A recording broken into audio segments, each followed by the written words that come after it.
Friends நம்மளுக்கு பார்த்தீங்கன்னா ஒரு ரெஸ்க்யூ கால் வந்துருந்தது. ஸ்கூலுக்குள்ளே பாம்பு இருக்குது அப்படின்னு பார்த்தா நம்மளை கூப்பிட்டுருந்தாங்க. நம்மளும் பார்த்தீங்கன்னா உடனே ஸ்பாட்டுக்கு போயிருந்தோம். ஸ்பாட்டுக்கு போயிட்டு பார்த்தா அந்த பழுப்புக்குள்ளே தான் போயிடுச்சுனாங்க. ஆக்சுவலாக அந்த பழுப்புக்குள்ளேருந்து வெளியே வரக்கூடாதுன்னு யாரோ பார்த்தீங்கன்னா அந்த இடத்துல பார்த்தீங்கன்னா மீன் வலையை தூக்கி போட்டுருக்காங்க. அந்த மீன் வலையை போட்டதால் பார்த்தீங்கன்னா மீன் வலையில் பயங்கரமாக மாடிட்டு இருந்தது. அதுக்கப்புறம் பார்த்தீங்கன்னா மொத்தத்தையும் கட் பண்ணி பார்த்தீங்கன்னா நம்ம எடுத்து அந்த பாம்பை ரெஸ்க்யூ பண்ணிவிட்டோம். நீங்களே பாருங்களேன்.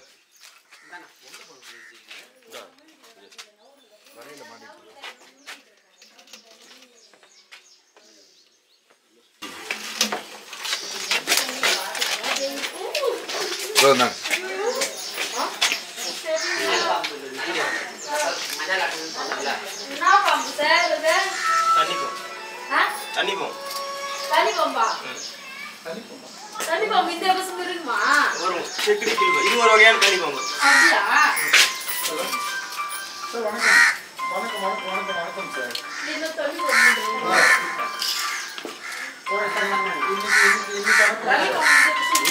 சரி ஓகே. பண்ணிடலாம் சார் பண்ணிடலாம். வணக்கம் சொல்லுங்க.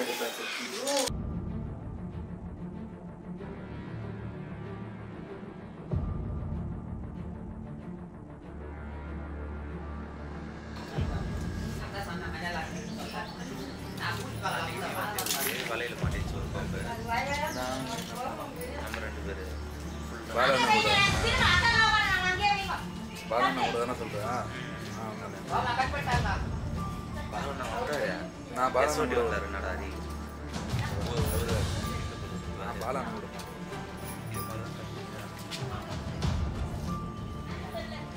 நிறைய பிடிச்சிங்கன்னா நமக்கு பண்ண தைரியமா நான் ஃபோன் பண்ண அவருக்கு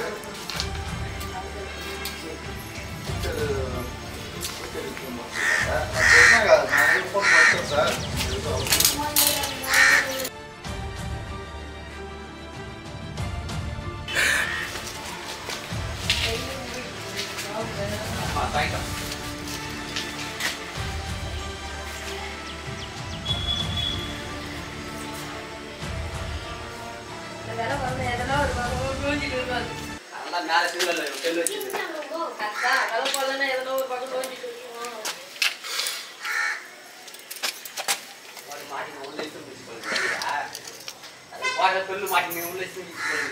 தலை பார்த்து சொன்னேம்மா அப்ப மாட்டி கொடுக்காது.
என்ன பாம்பு சார் அது?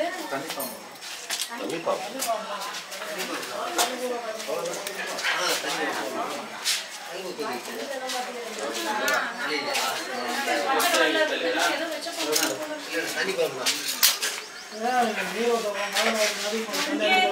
நேத்திக்கு ஒரு பாம்பு அடிச்சானே.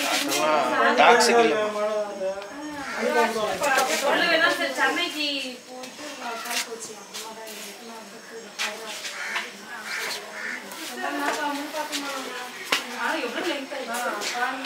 ஃப்ரெண்ட்ஸ் அதுக்கப்புறம் பார்த்தீங்கன்னா அந்த ரெஸ்க்யூ பண்ண பாம்பை பார்த்தீங்கன்னா அதுக்கேற்ற இடத்துலேருந்து ரிலீஸ் பண்ணிவிட்டேன். ஃப்ரெண்ட்ஸ் இது என்ன பாம்புன்னு கேட்டிங்கன்னா செக்கிடி கேல்பேக் வாட்டர் ஸ்னேக், தமிழில் பார்த்தீங்கன்னா தண்ணி பாம்பு. ஃப்ரெண்ட்ஸ் இது ஒரு வகையான தண்ணி பாம்பு. ஃப்ரெண்ட்ஸ் இந்த பாம்புனால எந்த ஒரு பிரச்சனையும் எந்த ஒரு பாதிப்பும் கிடையாது. என்னன்னா இந்த பாம்புலாம் பார்த்தீங்கன்னா ஒரு நான் வெனமஸ் ஸ்னேக்ஸ். அதுக்கப்புறம் பார்த்தீங்கன்னா ரிலீஸ் பண்ணுவாங்க பார்த்தீங்கன்னா செம்ம ஃபாஸ்ட்டாக போயிடுச்சு.